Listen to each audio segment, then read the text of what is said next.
Ko kun san man fetur ya ƙara tashi? Kai! What? Wani irin abu ne wannan? Ayo! Daga 550 ya koma 1000. Wai Allah na!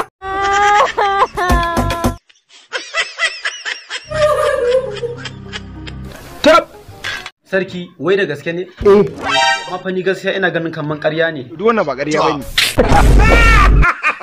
Inda ba abin da ba ma ci a gidan rediyo, duk wannan ba ƙarya bane. Wanja, ka ji man fetur ya ƙara tashi ko? Ayya mana. Ayya mana. Ayya illa. What? Me kake nufi? Hakan ma ya mun. Inna lillahi wa inna ilaihi Rika shi. Kaga daga Zaria zuwa Kano kudin moto zai koma 10,000 kenan. Dalla malam kai hakuri dalla. Me yasa kake haka da? Inna lillahi wa inna ilaihi raji'un. Daga gaban.